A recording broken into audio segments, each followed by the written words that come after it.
Bismillahirrahmanirrahim. Assalamualaikum warahmatullahi wabarakatuh.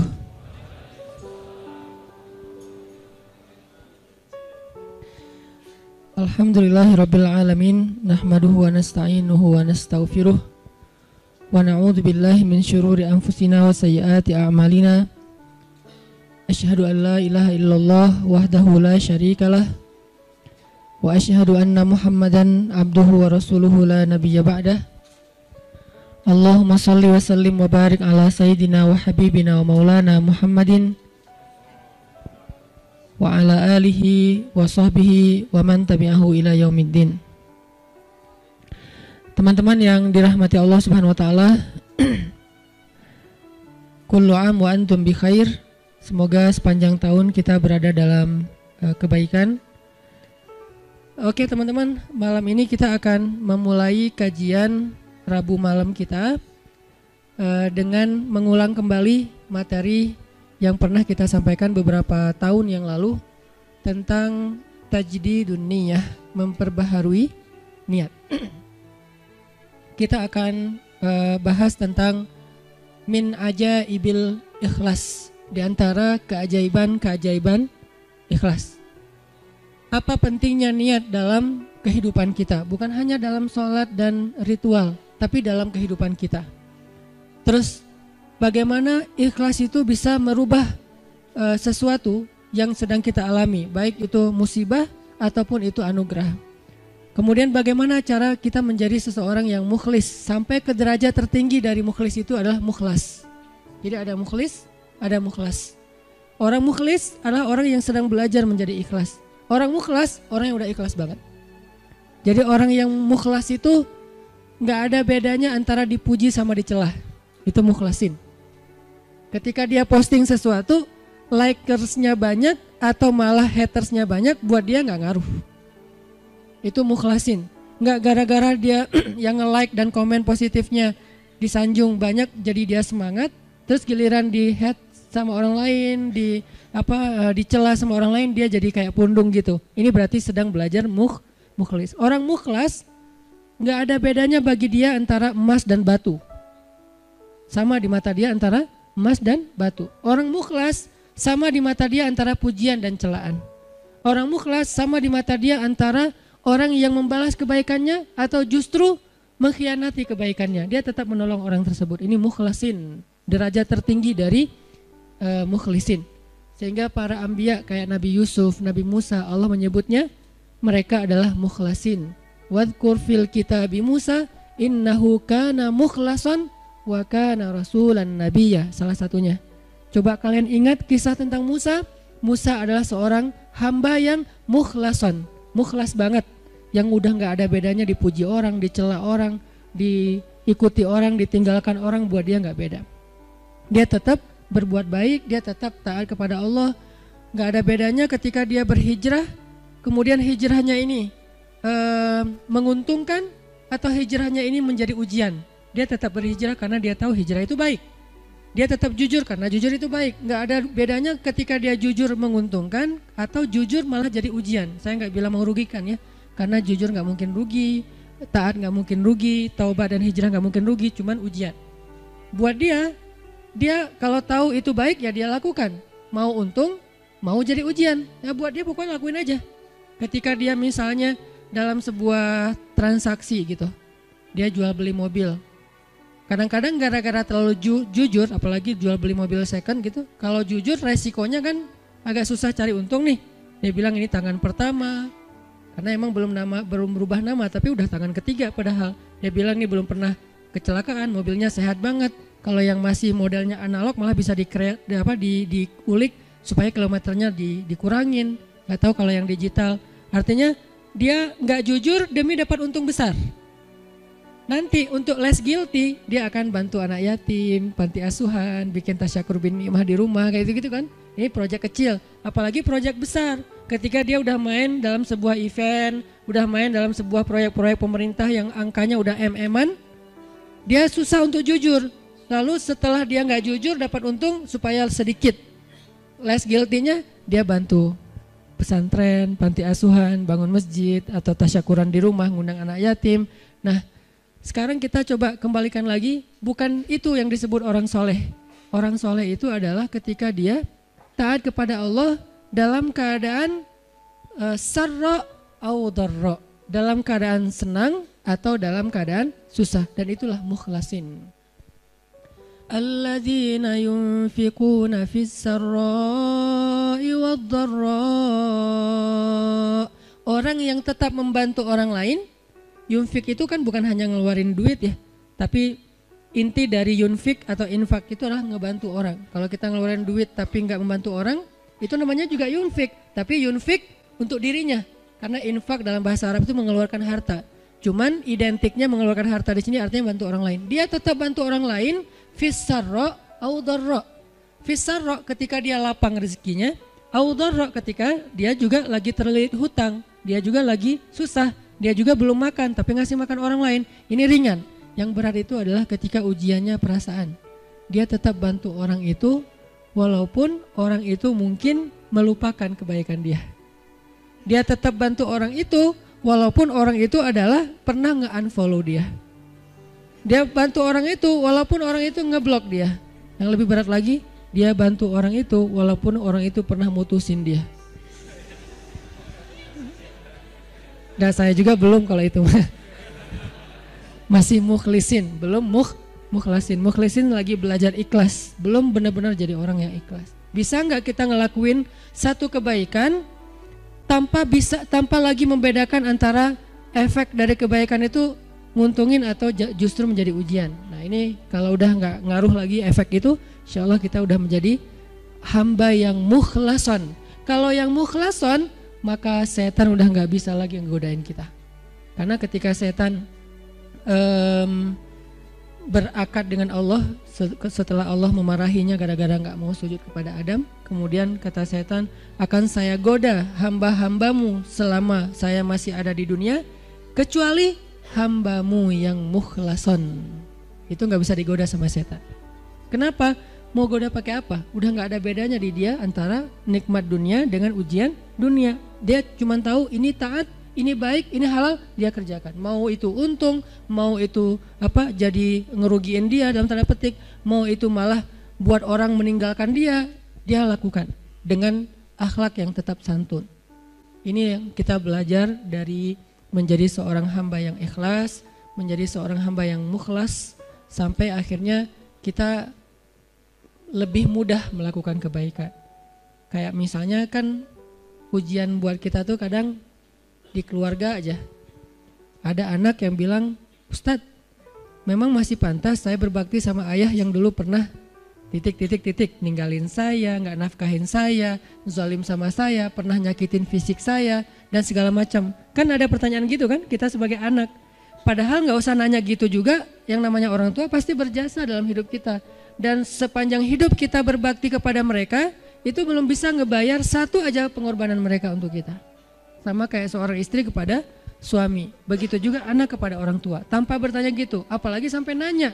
Kalau sampai misalnya kita berpikir, ayah saya pernah zalim sama saya, ibu saya pernah zalim sama saya dengan berbagai macam kasus, maka jawabannya kalau dari angle konten kita malam ini, mau jadi orang yang mukhlas atau mau jadi orang yang pamrih. Kalau mau jadi orang yang mukhlas, gak ada bedanya. Asalkan itu adalah berbakti kepada orang tua. Apapun orang tuanya, mau orang tuanya baik atau menurut dia gak baik, yang namanya Allah suruh berbakti ya saya berbakti. Orang saya kan ngelakuinnya karena Allah. Berakatnya kepada Allah, bukan kepada makhluk. Itu kan inti dari ikhlas. Berakad dengan Allah, bukan berakad dengan makhluk. Kalau berakad dengan Allah maksudnya apa? Berarti kita minta rewardnya dari Allah. Minta apresiasinya dari Allah, minta kebaikannya dari Allah, bukan dari makhluk. Yang kita harapin like dari Allah, yang kita harapin di-repost oleh Allah. Karena ada sahabat-sahabat yang captionnya pernah di-repost sama Allah di Al-Quran. Salah satu sahabat yang captionnya di-repost siapa? Umar bin Khattab, 3 kali di-repost oleh Al-Quran. Itu keren banget, sampai ada sahabat captionnya dia di-repost oleh Al-Quran. Jadi ayat itu mengulang kembali kata-kata Umar. Salah satunya di surat At-Tahrim, kemudian nanti ada di surat Al-Anfal, kemudian ada juga di surat Al-Ahzab. Allah nge-repost kata-kata Umar bin Khattab. Ini menunjukkan bahwa ikhlas banget, yang diharapin adalah reward dari Allah, apresiasi dari Allah, anugerah dari Allah, hadiah dari Allah, kebaikan dari Allah. Ustadz, kalau misalnya nggak berharap apa-apa bahkan dari Allah, itu bukan ikhlas. Karena makna ikhlas itu bukan tidak berharap apa-apa. Makna ikhlas itu murni. Arti murni berharap hanya kepada Allah. Karena kalau sampai kita nggak berharap surga, nggak berharap dibebaskan dari azab neraka, nggak berharap dibantu oleh Allah, itu bukan ikhlas. Itu apa Ustadz? Itu istaghna. Ini ada sedikit yang harus kita perbaiki dari persepsi tentang makna ikhlas. Apa bedanya ikhlas dengan istaghna? Kalau ikhlas tidak berharap kecuali kepada Allah. Kalau ke Allah dia berharap surga. Allah sendiri yang menjanjikan kan? Wa'adallahu alladhina amanu misalnya, wa basyiril ladzina amanu wa amilus solihat anna lahum jannat. Ayat kayak gitu kan banyak banget di Al-Qur'an ya. Allah menyediakan untuk mereka ampunan, Allah menyediakan untuk mereka surga, Allah menyediakan untuk mereka kebaikan. Wa may yattaqillaha yaj'al lahu makhraja wa yarzuqhu min haitsu la yahtasib, yukaffir anhu sayyiati wa yu'dhim lahu ajra, yaj'al lahu min amrihi yusra. Ayatnya banyak banget. Kalau Allah udah nawar-nawarin terus kita bilang, "Dah saya mah enggak butuh itu." Itu namanya istaghna. Istaghna arti bahasanya merasa enggak butuh. Terjemahan lebih umumnya lagi, sombong. Jadi kalau kita enggak berharap apa-apa ke Allah, justru Allah tuh enggak suka. Bukan Allah salut. Hebat ya hamba ini ya, ngelakuin kebaikan gak berharap apa-apa. Enggak, itu Allah gak suka. Kalau kita ke teman, kita suka. Karena ketika dia berharap sesuatu ke kita jadi beban. Kalau Allah itu gak jadi beban. Jangan samakan Allah dengan makhluk. Ketika kita berharap terus Allah jadi beban. Ntar dulu saya mau cuti, kenapa? Bebannya banyak banget, semua orang berdoa ke saya. Kan gak gitu Allah. Masa ketika kita berdoa Allah jadi beban? Bukankah Allah berfirman, Kullu kulla yaumin huwa fi sya'an. Setiap hari Allah sibuk, walaupun sibuk, wala ya'uduhu hifzuhuma. Allah enggak pernah kerepotan. Wala ya'uduhu hifzuhuma. Allah enggak pernah kerepotan untuk memelihara, menjaga dan memberikan hak huma, langit dan bumi dan apa yang ada di dalamnya. Jadi ikhlas itu bukan enggak berharap apa-apa, teman-teman. Ikhlas itu tidak berharap kecuali kepada Allah saja. Ke Allah berharap surga. Ya Allah beri saya surga. Sampai Nabi bilang, kalau kalian minta surga, mintalah surga Firdaus yang paling tinggi. Jadi puncaknya Firdaus. Apakah Nabi kurang ikhlas? Bukankah ikhlas kita belajarnya dari Nabi? Adakah yang lebih baik ikhlasnya daripada Nabi? Tidak ada. Bahkan para anbiya pun belajarnya kepada Rasulullah seandainya mereka sezaman. Bukti mereka Nabi lebih baik dari mereka apa? Semua Nabi itu nggak mention Nabi Muhammad. Semua Nabi, dari mulai Nabi Adam, Nuh, apalagi Rasul ya, Nuh, Musa, Ibrahim, semua Nabi dan Rasul pernah mention tentang @Muhammad_Abdullah. Semua pernah mention di postingan mereka. Bahkan banyak kayak Musa sering, Nabi Ibrahim bahkan dalam doa-doa beliau nggak mention Nabi kan. Sehingga Nabi Muhammad itu udah dikenal dari sejak zaman Nabi Adam. Kapan ya Muhammad datang? Lewat satu zaman, belum muncul. Lewat zaman kedua, kapan ya Muhammad yang dimention itu datang? Jadi setiap umat yang soleh pasti nungguin Rasulullah loh. Umat Nabi Adam nungguin Nabi Muhammad, umat Nabi Nuh nungguin Nabi Muhammad. Tapi mereka tahu bahwa Nabi ini akan muncul, cuman gak tahu kapannya. Ternyata beruntungnya kita, beliau muncul dan kita menjadi umatnya. Yang pengen jadi umat Nabi Muhammad itu bukan cuma kita teman-teman. Semua umat Nabi itu pengen jadi umat Nabi Muhammad. Walaupun mereka gak bilang, aduh nyesel jadi umat Nabi Musa. Gak gitu juga sih. Mereka menghargai Musa, cuman mereka juga kayak berandai-andai punya wish gitu ya. Bisa gak ya jadi umat Nabi Muhammad? Kenapa? Karena Nabi Muhammad ini paling keren, paling luar biasa. Ya Sayyidul Anam, bukan cuma Sayyidul Anbiya, Sayyidul Anam, pemimpinnya semua manusia. Bahkan malaikat juga ikut kepada Rasulullah SAW gitu. Para anbiya sholat di Masjid Al-Aqsa diimamin oleh Rasulullah SAW. Jadi nggak ada orang yang lebih baik dalam masalah agama daripada Rasul. Kalau Nabi mengajarkan kita tentang mengharapkan kebaikan kepada Allah dan itu masuk dalam bagian ikhlas, berarti kalau ada orang yang nggak mengharapkan lalu merasa paling ikhlas, ini pasti ada yang miss nih tentang pemahamannya. Enggak. Tetap berharap, ya Allah masukkan saya ke surga. Bahkan doa kita sebelum kita salam, salah satu yang diajarkan apa? Allahumma inni a'udzubika min azabi jahannam wa min azabil qabr wa min fitnatil mahya wal mamat wa min syiddatil wa min syarri fitnatil masiihid dajjal. Atau doa yang dibaca sama Bilal terus di like sama Nabi itu apa? Yang diposting sama Bilal. Allahumma inni as'aluka ridhaka wal jannah wa a'udzubika min sakhatika wan nar. Itu kan postingan Bilal ya. Yang first like-nya malah Rasulullah. Lalu yang lain pas ngeliat Rasulullah nge-like pada nge-like juga. Akhirnya malah di save gitu postingan Bilal dan dihafal. Kemudian di-repost sampai zaman kita sekarang. Isinya apa itu? Meminta dan berlindung. Berarti mengharapkan kan? Meminta berarti mengharapkan surga dan ridho Allah. Berlindung berarti mengharapkan terbebas dari neraka dan kemarahan Allah. Ini berarti ikhlas. Jadi kalau kamu kenapa puasa? Biar ujian nasionalnya lancar. Oh nggak ikhlas tuh. Ikhlas kalau berharapnya ke Allah. Kenapa tahajud? Biar nilainya bagus. Ikhlas kalau berharapnya ke Allah. Kenapa ini? Karena ini. Kenapa ini? Baik urusan dunia maupun urusan akhirat selama halal ya. Karena kalau kenapa sekarang kamu rajin tahajud? Biar gua bisa dagangannya laku. Padahal dalam berdagang dia banyak curang. Ini nih agak klise nih. Klise sekali ya. Mirip-mirip dengan orang Khawarij di zaman sahabat. Sampai Nabi bilang gini. Ini klisenya Khawarij ya. Kalau di zaman kita menurut sebagian besar ulama dan saya sepakat dengan itu seperti ISIS. Klisenya Khawarij itu apa? Kata Nabi, kalau kalian membandingkan ibadah kalian dengan ibadah mereka, maka kalian akan meremehkan ibadah kalian. Saking ibadah orang Khawarij itu luar biasa. Itu soleh banget dari sisi ibadah ya. Taat banget, rajin ibadah banget. Sampai di zaman sahabat ada orang Khawarij lagi selesai perang, mereka istirahat di bawah sebuah pohon korma. Duduk di atas kepala para sahabat.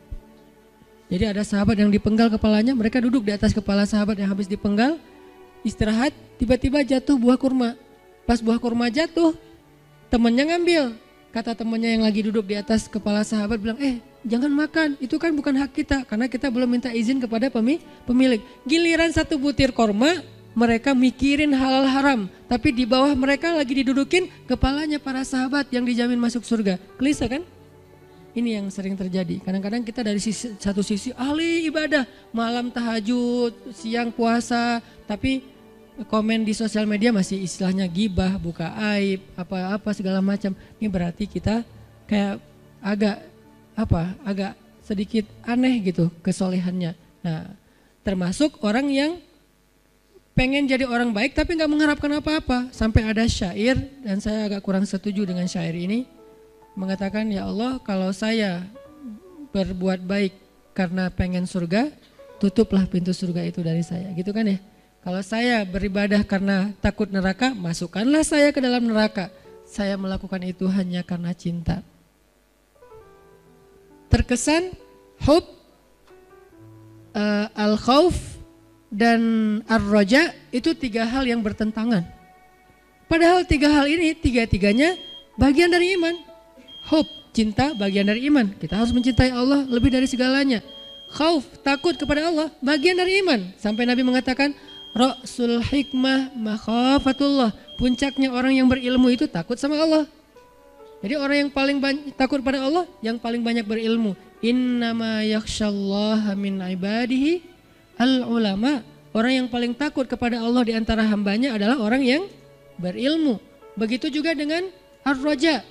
Siapa yang mengharapkan kebaikan di sisi Allah, maka dia mendapatkan apa yang dia harapkan, termasuk niat. Maka yang paling tepat di antara makna ikhlas, ikhlas itu tidak berharap kecuali hanya kepada Allah. Kalau berharap kepada Allah, itu semuanya ikhlas. Kalau nggak berharap apa-apa dari Allah, namanya istaghna. Dan ayat tentang istaghna, kalla innal insana la yatgha ar-ra'ahu istaghna. Manusia itu akan banyak berbuat dosa ketika dia merasa dirinya serba cukup, nggak butuh lagi kepada Allah SWT.